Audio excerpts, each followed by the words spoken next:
The rain hadn't stopped all night. It fell in a steady whisper against the faded red bricks of the abandoned schoolhouse, where Julia had taken shelter after her car slipped on slick pavement and veered off a back road outside the rural town of Keene. With no signal and darkness falling too swiftly, the school, its rotting sign barely legible, had been the only refuge, a building that looked like memory itself had tried to forget it. She pushed open the heavy door, the rusted hinges shrieking louder than the wind, and stepped into the shadows. Her flashlight, weak and flickering from the damp, caught glimpses. Broken desks, a loose chalkboard tilted against the wall, and pastel-colored paper snowflakes that moved ever so slightly in some unseen current. Inside, the silence was unnerving in its totality. No hum of electricity, no creaks of settling wood. Just her breath and the muffled sound of rain tapping through holes in the decayed ceiling. She wandered down the main hallway, following instinct more than reason, her light brushing across faded class photos lining the walls. The children's smiles looked too wide, each frame slightly tilted as though rushed hands had hung them.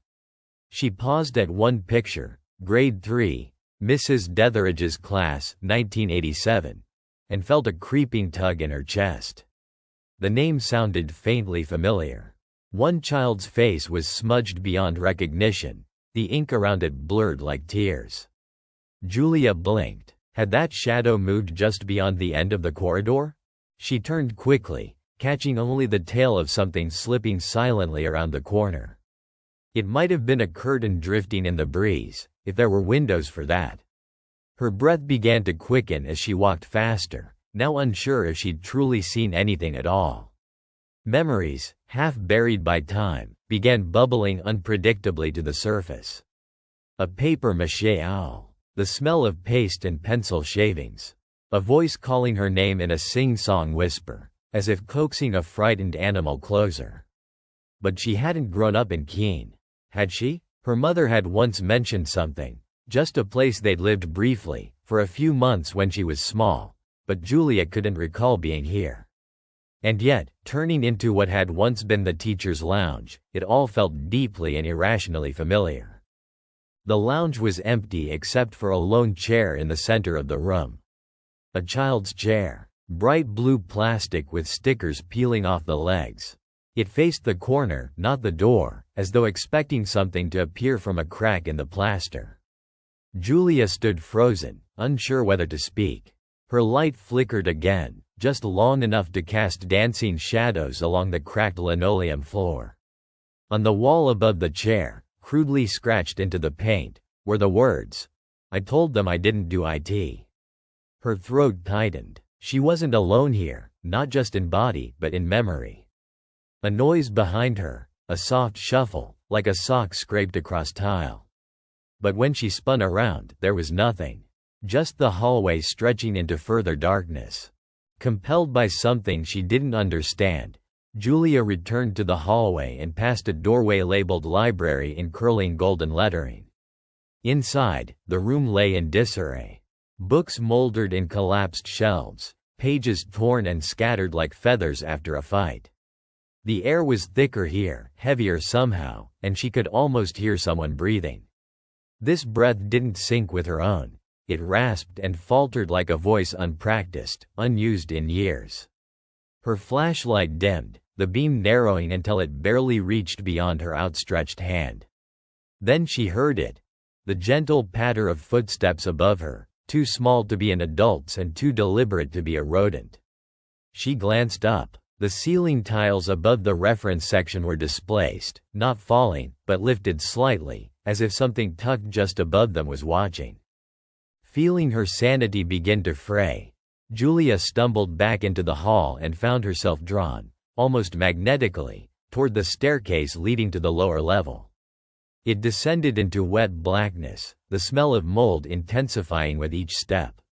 The school's basement had once been a storage area, she guessed, but now, half of it lay under collapsed stone, and the other half was strewn with boxes of children's projects, crayon drawings, melted paper crowns, finger-painted nightmares. She knelt next to one, lifting a sheet with the words, Me and Miss D. Beneath stick figure arms was a black scribble that overtook the rest of the page, violent and messy. A chill rose through her spine. Something about the figure's smile was horribly wrong. It curved downwards, yet screamed joy.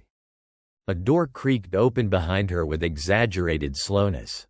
She rose, turning toward it, heart hammering in confusion and dread. A narrow maintenance closet stood ajar, within which sat another chair. This one overturned, a frayed rope tied to its leg.